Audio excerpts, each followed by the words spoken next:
Sherlock Holmes, starring Basil Rathbone and Nigel Bruce. The makers of bromoquinine cold tablets bring you another adventure of Sherlock Holmes, with Basil Rathbone as Sherlock Holmes and Nigel Bruce as Dr. Watson. Friends, when you're the victim of a cold, remember this. Bromoquinine cold tablets are made exclusively to help relieve the usual distress of cold. They're not a cure-all. They're made for one purpose, and one purpose only, to help relieve the common miseries of a cold. The ache, the pain, the fever, and nasal stuffing. That's why they do such an effective job. Give yourself the advantages of specialized medication. When a cold attacks, take bromoquinine cold tablets as directed, and only as directed. Now, here we are again in our habitual armchair in front of Dr. Watson's fireplace, waiting for the good doctor to put down the evening paper. Oh, I beg your pardon, Mr. Manning. I didn't see you come in. I was reading about your latest American gang shooting. Yes, crime seems to be riding high, wide, and handsome in most of our big cities, I'm afraid. What a pity we haven't got Mr. Sherlock Holmes on the job. This is just what I was thinking. But on the other hand, these gangs of racketeers have sprung up since he retired. Perhaps he wouldn't know how to handle it. Rubbish. I can remember just one case we handled back in 94. It was concerned with Giorgiano, the worst gang leader New York ever had. We didn't call it racketeering in those days, but it amounted to the same thing. Kidnapping, blackmailing, bombing, terrorizing innocent people. By during the course of that particular case, Giorgiano had one man taken for a ride, as you call it. Yeah, that sounds interesting. Why don't you tell us about it? Well, it's a bad story. Let me see. It was in November in the year 1894.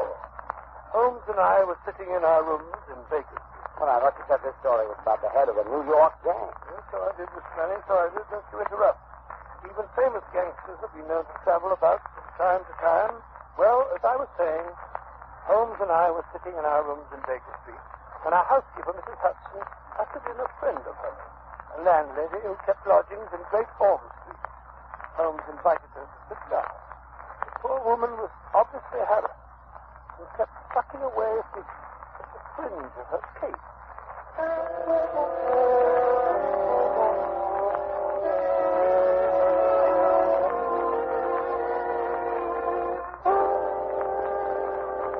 Mrs. Hudson tells me that you've been having some difficulty with the lodger, Mrs.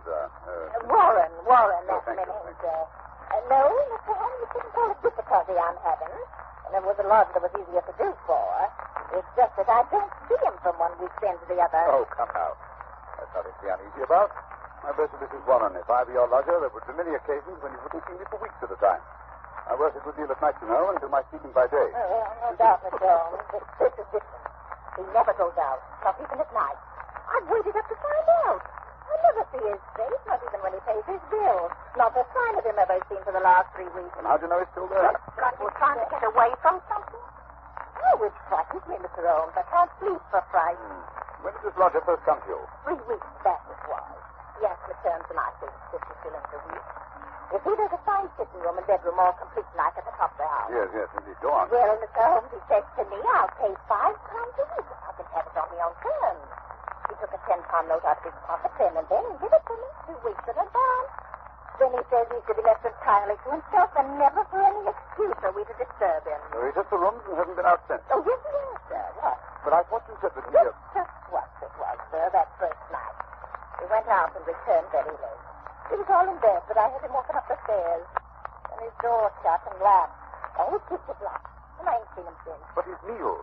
How did he get his meals? Well, when he rings, I take a tray up and leave it on a chair outside his door. Then when he rings again, up I goes and take the tray away empty.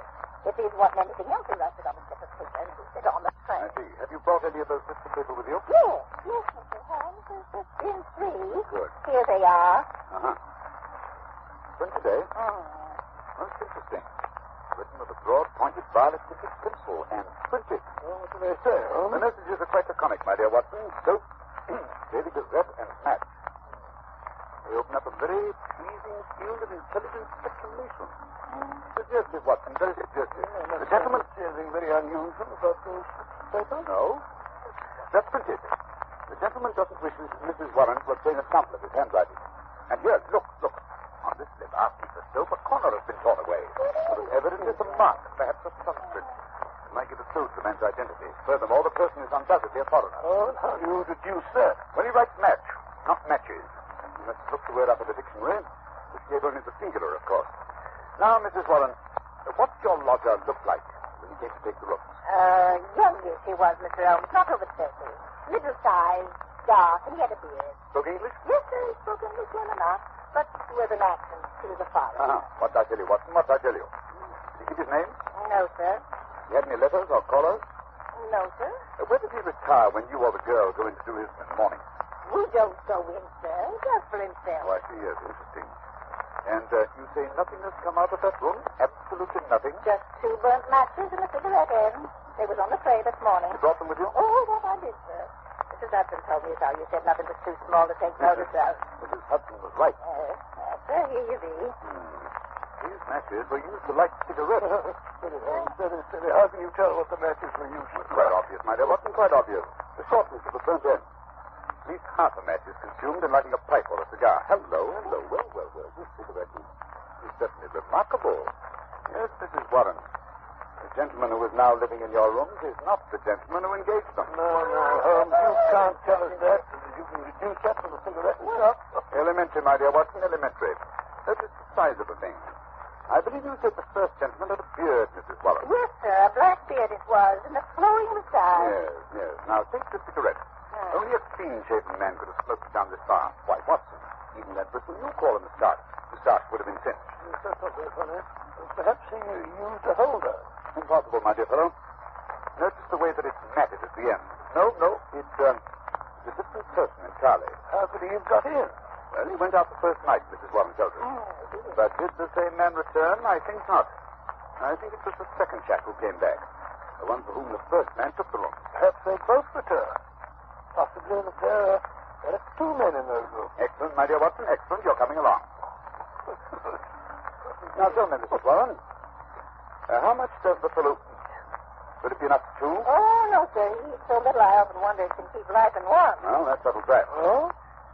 Now, Mrs. Warren, there seems to be nothing more to be done for the moment. I hardly think the situation is dangerous, at least not for the present. But keep us informed of any further developments. Oh, thank you, Mr. Holmes. I feel easier in my mind already. Thank you, sir. Thank you. Not at all. Good day, gentlemen. Good day. Good day, Mrs. Warren. Look here, Holmes. You're not going to go buckling about in this affair.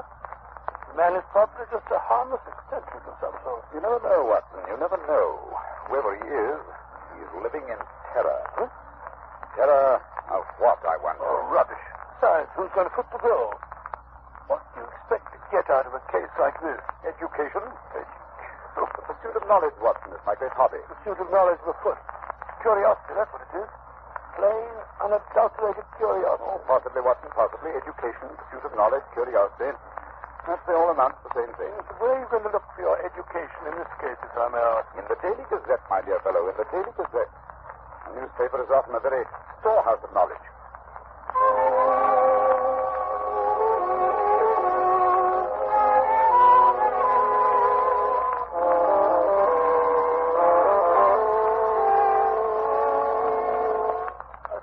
Every time I look at you, you have your nose buried in a copy of the Daily Gazette. Why the fondness for that yellow rag? Yeah. The Daily Gazette is the paper Mrs. Warren's mysterious lodger asked for, remember? Well, what of it? What can you discover from a common newspaper? The answer is nothing. Nothing at all. Here it is 4 days since we heard of that mysterious gentleman, Mrs. Warren. What have you unearthed? Nothing. Absolutely nothing. No, you're wrong as usual, my dear Watson. I've unearthed enough. We interrupt this program to bring you a special bulletin from the NBC newsroom in New York. President Roosevelt will address the joint session of Congress at noon tomorrow. We return you now to the adventures of Sherlock Holmes. My chief enemies to the hiding place of the mysterious lodger. How would you go about keeping in touch with him? Just where now? Through the papers, my dear fellow, through the agony column. And since Mrs. Warren's lodger received only one paper, the notices must appear in that. Okay. See now, but how can you tell which notice is the one we're after? By elimination, Watson. By elimination. Take this paper, for instance. The edition which appeared 2 days after the lodger took up his residence with Mrs. Warren. The agony column, huh? Let's have a look. Dear me. What a collection of groans, cries, and utter nonsense. Oh, perhaps, my dear Watson, perhaps, but nevertheless, an invaluable hunting ground for the searchers after education. Well, go on. The first one reads, surely Jimmy will not break his mother's heart. That's a very certain. Listen to this. It's the lady who fainted in the Brixton bath. Disregard that. The lady doesn't interest me. Here's another. Every day, my heart longs. Oh, bleach, Watson. Unmitigated bleach. Go on, please. Well. Be patient. We'll find some means of communication. Meanwhile, what's this column? It's signed G. Sounds more plausible, eh? Are there any others? Yes. 3 days later, we picked up the trail again. Here it is. There, that one. And making successful arrangements, patience and prudence, the clouds will pass. G again. Yes, nothing for 2 weeks after that. Then comes something more definite. Here. The park is clearing. If I find chance to signal, remember code. A1, B2, and so on. You'll hear soon. Oh, what for, G? Let go. Things are warming up. Oh, see who that is, will you, Watson? Sure. I'm sure you wanted to run. Thank you so much. Well. What is it? It's the afternoon copy of the Gazette. It's just arrived. This is how they kind of ordered up. Good. See if there's anything in it. House of Parliament in heated session. Actress has pearls stolen. Oh, come on. Give me that paper. Look out, Holmes. You tell. Snatching a paper out of a fellow's hands like that. Nice manners, I must say. Here we are, Watson. Here we are. I read house with white stone facing, third floor, second window left after dusk. G. Ha. That's definite enough, Watson. That's definite enough. Hello. What's that? Look out of the window, will you, Watson? Your friend, Mrs. Warren. I said it. She must be excited. Her hat's on the side of her head, and she's puffing like a steam engine.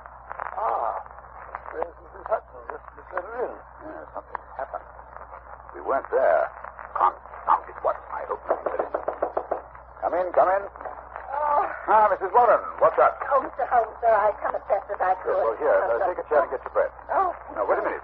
Sit down. Oh. That's better. Now then, what's happened? It's a police matter, that's what it is. I'll have no more of it, and I won't. I'll pack him out bag and baggage. I'm at the end of my patience, I am. When it comes to knocking my old man about... Mr. Watson, well, tighten him rough anyway. Who did that? Well, that's what we want to know. It was around 11 this morning. There was a fog, you remember?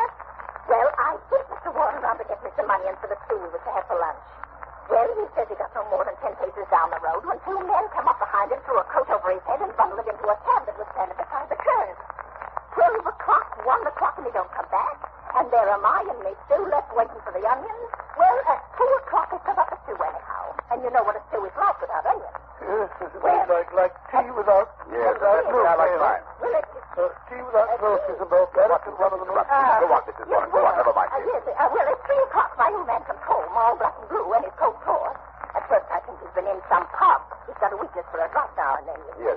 Well, go on, please. Pretty soon, I see he's not drunk, just dazed, and he tells me he's been driving around for 2 hours with a couple of men threatening him, and finally they opened the door and shoved him out. And when he comes to, we found he was on Hampstead Heath, so we took a bus home, and there he lies now on the sofa, moaning and groaning. Indeed, most interesting. Oh. Did he notice the appearance of the man? Did he hear them talk? No, Mr. Holmes. He's clean dazed. He just knows he was lifted up as if by magic and then dropped again. If by magic? Yes, sir, that's right. And you connect this attack with your lodger? Well, sir, we've been living there 15 years now, and those happenings ever came before. I've had enough of it. Money's not everything. I'll have him out of the house before the day is Now, done. wait a minute, Mrs. Warren. Wait a minute. Don't do anything rash. The matter's becoming more and more interesting. It's clear that these men mistook your husband to your lodger, and the heavy fog this morning, and when they discovered their mistake, they released him. They threw him out, they did, on his ear. Yes, well, wait a minute. The important thing is that your lodger's enemies have found him. They're on his track. They'll be back. I suggest you return to your home at once before anything serious has a chance to happen.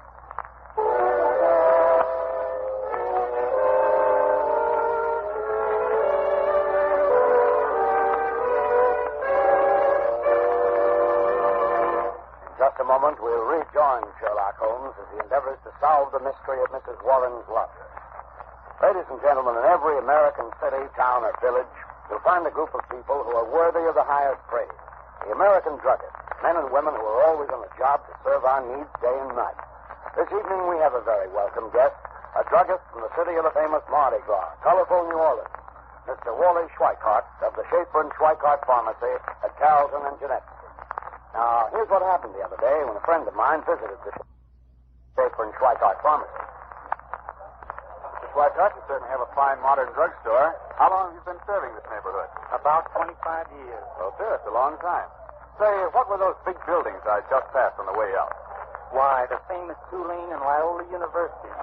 And we're proud to have some of the students among our best customers. And I suppose you have an occasional professor stopping in, too, huh? Yes, we do. College students and professors buy medicines just like anyone else. And that brings up a question I'd like to ask. What do most of your customers buy when they want to relieve the usual symptoms of colds? Bromoquinine cold tablets by a big margin. We recommend them, and both Mr. Schaefer and I have used them to help relieve the common miseries of our own colds. That's just the way it happened, isn't it, Mr. Schweikart? Yes, that's right. It's been a pleasure to have you with us, Mr. Schweikart, and your statement bears out the results of a coast-to-coast survey conducted by one of America's leading research organizations and taken among over 2,000 American druggists just like yourself. It was found that more than 87%, that's about 9 out of every 10 druggists, recommend bromoquinine cold tablets as an effective aid in the relief of the usual cold symptoms. And in addition, the majority of these druggists said that bromoquinine cold tablets were their largest selling tablets made exclusively for the common distress of cold. Friends, when you have the usual symptoms of a cold, get the preparation your druggist probably recommends. Time-proven bromoquinine cold tablets can take only as directed. Bromo, B-R-O-M-O. Quinine, Q-U-I-N-I-N-E. Bromoquinine cold tablets.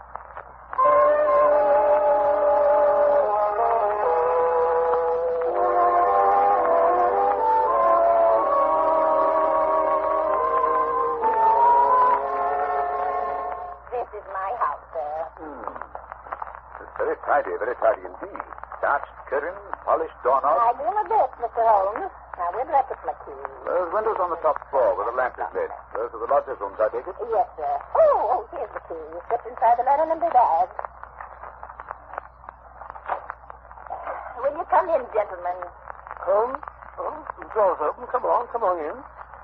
I say, why are you staring at that house across the street? You see it, Watson? You see it? Of course I see it. I'm not blind. High red house with white stone facing. Of course. The message. Yes. Watson, that is undoubtedly the signal station. Notice the to let sign in the window? An ideal spot, my dear fellow. An ideal spot. Yes, I was supposed to be gone inside. We're keeping Mrs. Warren waiting. Right, Watson. Practical as usual. Oh, Mrs. Warren, what now?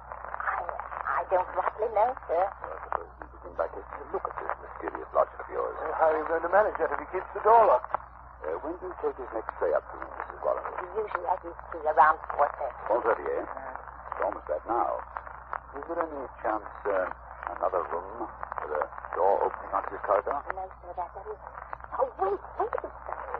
There's a cupboard. A big cupboard almost opposite his door, yes? Excellent. What you and I will secrete ourselves in that cupboard while Mrs. Warren fixes the gentleman's tea tray. Very good, sir. I'll do it right away. It's the top floor, Mr. Holmes. You can't miss it. The cupboard door is the first one to the right, at the head of the stairs. Good, thank you. Come on, Watson. You think it's nice lying like this? Watson, you've too many scruples to play first-class detective. Oh, come on. Stairs, they creak like a rusty. Well, now what are you doing? Moving my shoes. You better follow my example. That way you'll have a much better chance of being undetected. Very well, but I feel like a criminal myself. Oh, not I can't get this shoelace undone. Well, for goodness sake, break it. We can't sit here all night. All right. Oh, there you are. Come on now. Quiet. You sound like the charge of the light brigade. I'm not making any more noise than you are. Easy now. The cupboard door. Yes, so. What? What you said was a large. I'll go take please, easy. Close the door. Look at the crack. That's not too I can't do the best thing pushed here like this. Well, not supposed to. I'll do this little brand bit of it myself. Here comes Mrs. Warren now. Stop that noise, Watson. You're pumping like a grappler. Yes, here she is.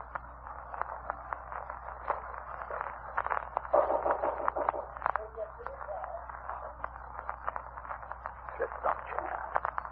Going away. At the door now. So,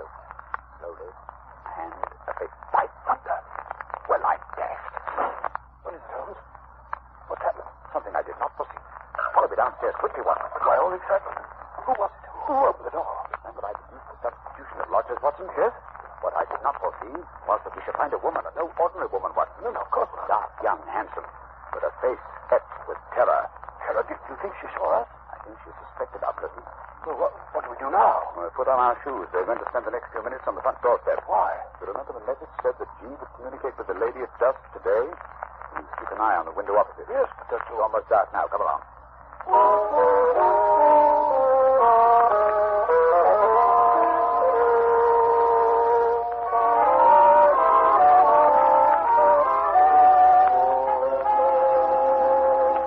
Holmes, we've been here for half an hour. My fingers are practically numb. Perhaps your friend has seen us and been scared off. Well, this doorway's too dark. It's more likely that something has happened to prevent his coming. Hold on. There's a light over there now. Yes, I can see a shadow. Look, there he is. Pale face. Just the pair. He's got a candle peering across. Once they're sure she's there. Now we see this flash. A single flash. Stay. Take the message, Willie Watson, so we can check up on each other. Oh, I will. T. That is S-T-A-T-S. Wait a minute. There's down. Another T. That was the beginning of the second word. Now E. Then comes an N. Long one this time. It's another T. An A. It's not. Oh, surely that's not all. At Tenta. At Tenta night. That's why break off. I had it. T-A is initial. Let's go again. Why she's got a waist like that? I can't keep up with it. Wait a minute. The same message over again. Curious, Watson. Attenta. Must be in cipher, Holmes. Not a very obscure cipher, Watson. It's Italian. Attenta means beware. It must be urgent. Maybe go scared. Still the same message. Attenta. Hello. You broke them off. The light's gone out. Someone's broken the window. What's that? Quick, Watson. We must get in there. Something violent is happening.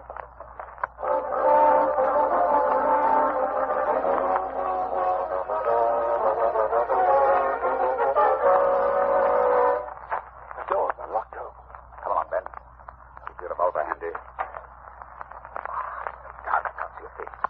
Here, up these stairs. Hello. There's a camp where he dropped it. It's warm. Got a match, Watson. That's better. Let's look around a bit. Oh, so quiet. Almost uncanny.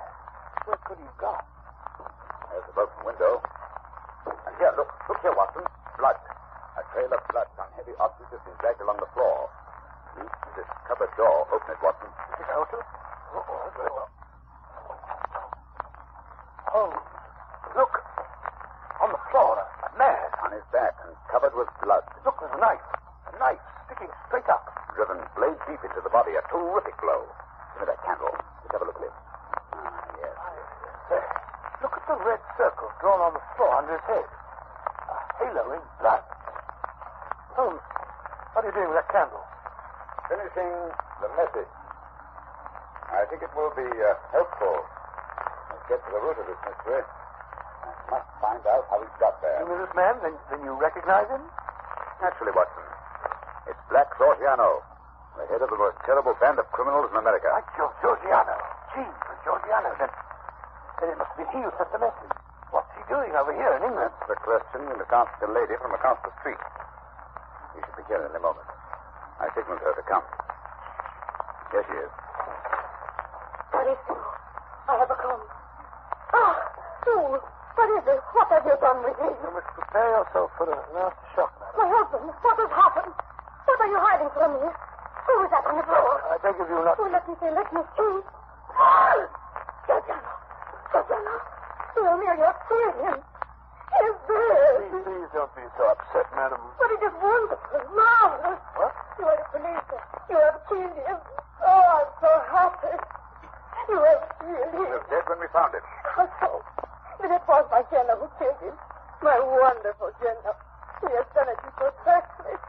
He has painted him magnificent. But where is he? Just now he sent a message for me to It come. was I who sent the final message. Your husband disappeared out of the back window, if I read the signs correctly. But I ran away. For my husband, he did it to protect himself. To save me. No one could blame Now that your general is dead, we fear nothing. We are free. Perhaps you'd like to tell us about it. I may be able to arrange matters with Scotland Yard. Geno is my husband. Gennaro Luca. I am Amelia Luca. My husband and I, we live in New York.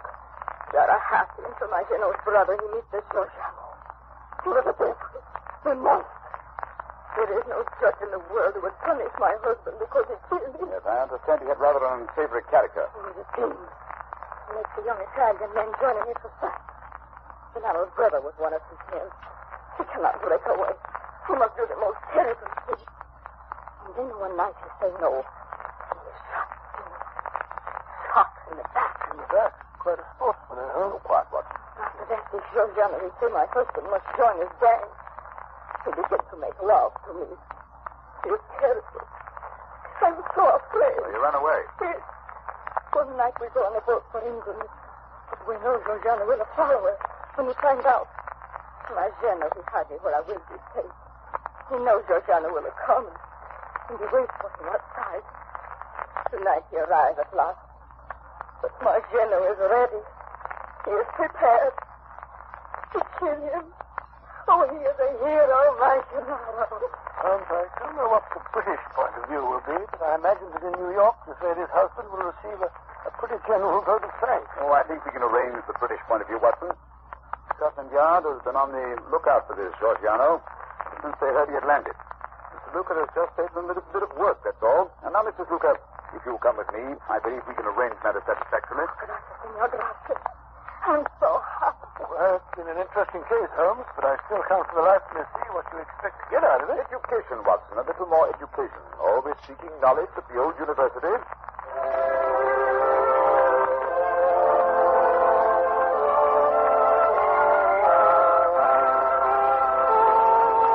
just a moment, Dr. Watson will be back to tell us about next week's story. Ladies and gentlemen, when colds are prevalent, act wisely. Don't neglect the cold. Rest and avoid exposure. Remember, if neglected, even a so-called light cold may lead to more serious illness. But if a cold attacks with its headache, pain, nasal distress, and fever, take bromoquinine cold tablets. They go right to work to help relieve the usual miseries of a cold. They're specialized medication, and they work internally. They bring prompt relief, grateful relief, and they are time-proven. They're known and sold everywhere to help relieve the common discomforts of cold. Yes, you can take them with confidence. So when you have the usual symptoms of a cold, get busy and take bromoquinine cold tablets. Use only as directed, and be sure to get the real thing. Look for the letters LBQ on the tablet, and always ask for them by name. Bromo, B-R-O-M-O. Quinine, Q-U-I-N-I-N-E. Bromoquinine cold tablets. Now, Dr. Watson, what about next week? Well, next week I think I'll tell you an adventure that took me on a wild goose chase halfway across the continent of Europe. A case which Holmes solved by opening a coffer.